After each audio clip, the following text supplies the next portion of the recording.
October and December were looking really good. So we are hopefully gonna see another surge of the position. Like, what are people thinking right now from the job market standpoint? Like, are you seeing projects hire? Are they hesitant because they're not sure with the direction that the market is going? Like, what's going on that front? So first of all, when it comes to the market and exactly the hiring market, as always, we are heavily dependent not only on the price but also on the fundraising, basically the funds raised in the past. So obviously, it will be kind of a logical connection between the amount of money raised and eventually the projects hiring more to their teams. I would love to hear your thoughts about what you're seeing in terms of demand for certain jobs around crypto AI. Yeah, so funny enough, there is not as many kind of like AI related jobs being created. We have been, very monitoring this very closely for the past year, or let's say year and 3 months. Because they're replacing everybody, right? Exactly. So it doesn't really create as many. I mean, it doesn't create as many as it takes. First of all, probably, but secondly, the AI companies are obviously on a rise. However, to kind of like an AI specific talent, it's very rare, because unless we speak about like a hardcore kind of, let's say, engineer, almost kind of mathematicians that would actually create the native AIs, it is not as huge as we expected. Once again, classic, the companies either in Web3 or not in Web3 are focusing more on AI. A lot of companies are being created in that space. And actually CryptoRank could even show us even more if I pull out the link there. But it's not really where the whole market is focused on. So once again, I understand AI agents are a huge thing right now, but we are probably yet to see some kind of demand bigger demand for people to join those kind of companies. Now, secondly, back to your question regarding the market and where we are going and so on. So hiring is always very, very close with the funds raised, and this is the data from CryptoRank that shows the raised funds in the USD value and the number of funding rounds as well. Most importantly, when you look into when the projects have been rising the most successfully, with data from January 22 here, I don't really see it too interesting, to go further backwards. You will see that we see it very similarly to anytime the funding kind of spikes, like 1 or 2 months later, not longer than that, we see also a surge in the hiring. So that's back from the tangent to how does the hiring space look right now, is that right now we saw a good amount of money getting into different kind of startups, and now we are actually expecting a good amount of positions to be open during January and February, unless there will be some bigger problems with the market, which is obvious, right? Like anytime something unexpected happens, everything can drop down. And so this is a long answer to your original question. I do have a follow-up question. Yeah. So again, on the topic of AI, just because we just got done talking about it. Recently, I heard about one of the projects, I want to say Story Protocol, hired an AI agent. Maybe Ting knows the story a little bit better, but that AI agent, I believe, was negotiating the salary, was asking about goals. I mean, how are you seeing, or have you thought about like how AI agents is going to impact the workforce moving forward? Is that something that you've been thinking about? Yeah, actually, we are quite extensively, because every now and then we would have a client, jokingly say, maybe I should just, create my own AI agent, or my own, basically, like a new team just out of the AI agents, or kind of personas. And when it comes to affecting the workforce, I think we are still quite far from it, like in any major way. But also, it's crypto, it's innovations, and sometimes it just, starts running like crazy, and unexpectedly everything changes. So I have not heard any story of a company actually kind of hiring an artificial intelligence for anything. So far I only see companies just using different tools to get faster, better, and so on. However, there's also that one more interesting question, right? It's like, well, with I don't know, with creating email, or let's say creating the internet or whatever, creating the phones that are able to receive and send emails, does it really change? Did the amount of people working in general in the world change? Not really. The people just focus on different topics. So this kind of like my personal philosophy here, more than just the data that I would see. But there's always something new for people to do. Or like, yes, if you give them a tool how to be more efficient and how to be faster, you will still require them to work their 8 or 10 hours a day. They will just be able to do more. So it's another, kind of look into that. Like we don't really, we are not really afraid for now of that kind of getting crazy and getting out of hand. First of all, I'll just speak about it in general of like who is actually the people that are joining crypto or who are working in crypto. What are they for? In the industry for, and so on. And then we can have a kind of more general discussion on like hiring and how does it look like when we are working with all these startups right now. So we are always looking into, as I said very quickly, the amount of money raised in the space. And right now we are getting kind of closer to where it used to be somewhere in 2022. But as you can see, the beginning of 2022 was still much crazier than what we are seeing right now.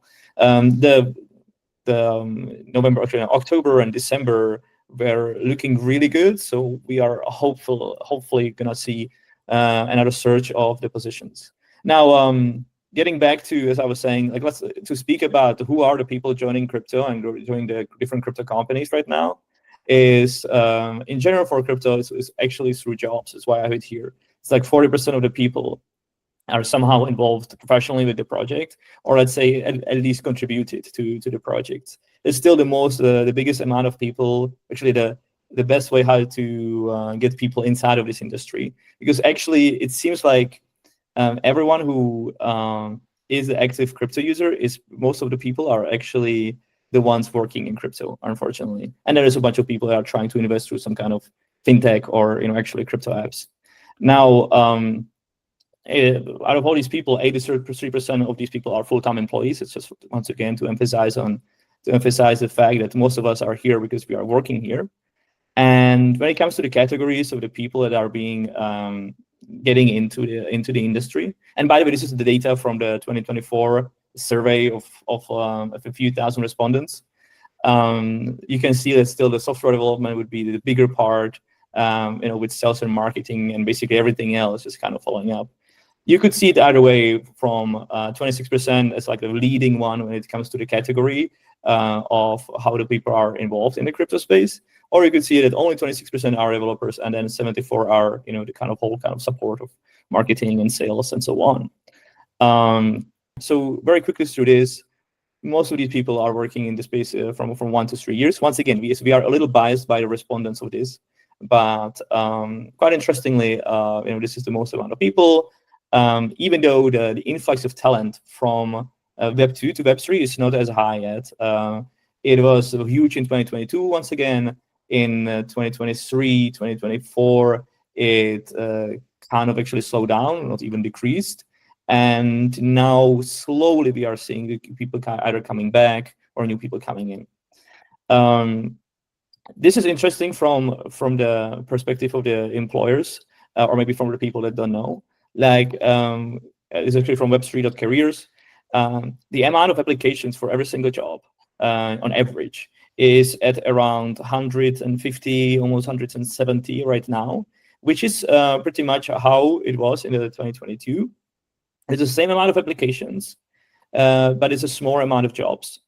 And that's one thing that is also important to keep in mind, that when we look into these first numbers, the amount raised right now is still at, let's say half of the peak of 2022.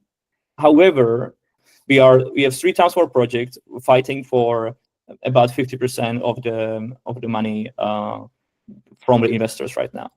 So it's became a bit more competitive because there is not, let's say the amount of jobs being created is similar, but the amount of jobs that's created is actually smaller, because it's harder for companies to spend on their employees right now, especially on the early stage companies. That's mostly what I speak about. The big corporations would be a different topic. And now, so amount of applications is quite high. The people are here for decentralization, but and innovation. Comparably to people would think it's actually for different reasons, but this is still kind of like the people are already in and why they are staying. This is the once again back to the consensus reports. 77% of these people are working remote, and actually most of them are still being paid in fiat. And actually this is kind of like who we are working with, and like what is the applicants for the jobs right now, how do they look like, and the kind of specifics around them. And when it comes to the salaries by location, it's actually getting back into where can people expect the most amount of money and so on. This is kind of like roundup data from Web3 careers, but it's also one thing to be important to keep in mind when we have the further discussion now about that North America is still leading by far when it comes to like average compensations.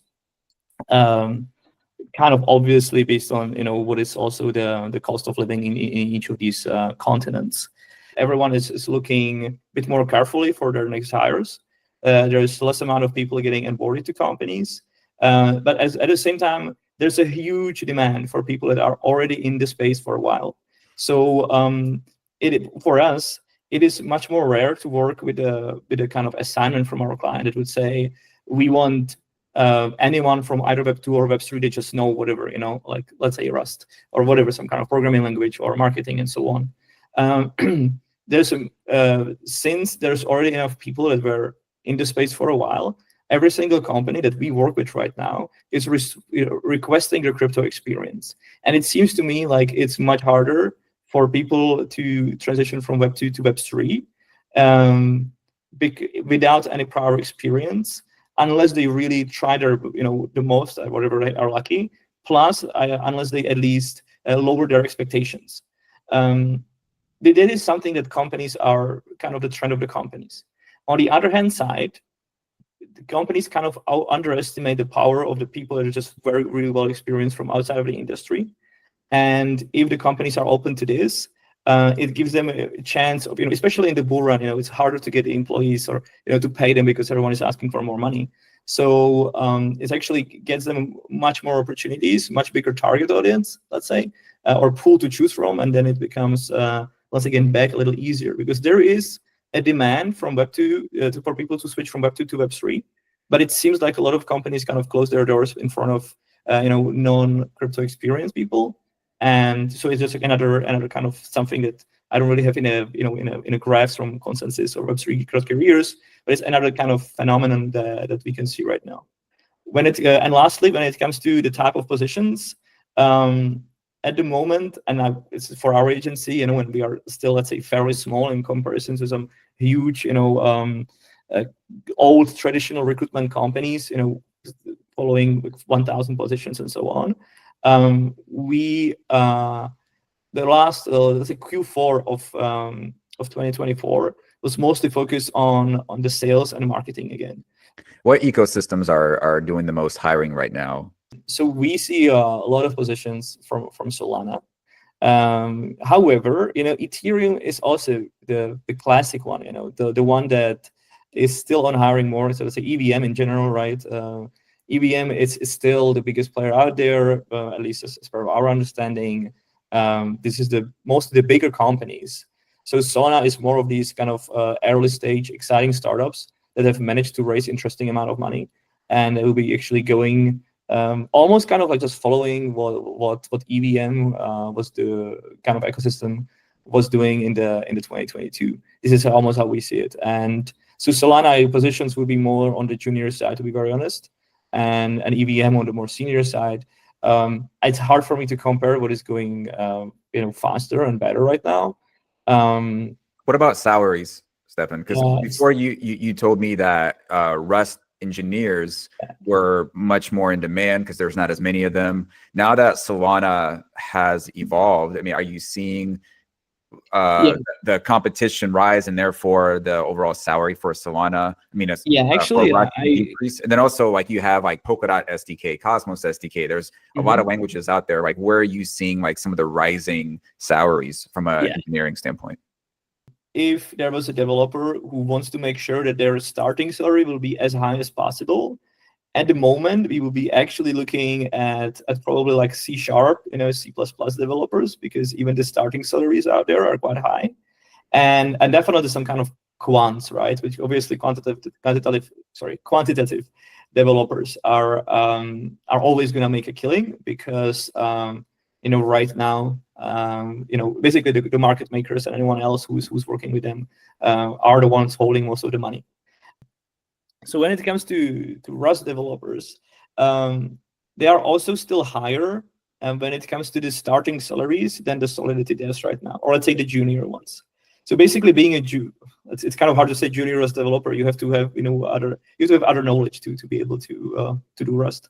But let's say the kind of junior when it comes to the Rust itself is starting much higher than kind of junior starting in Solidity, because there was just much more of the Solidity developers in the beginning. And now the starting salaries, or the lower bracket or minimum salary, is much higher for us than for Solidity.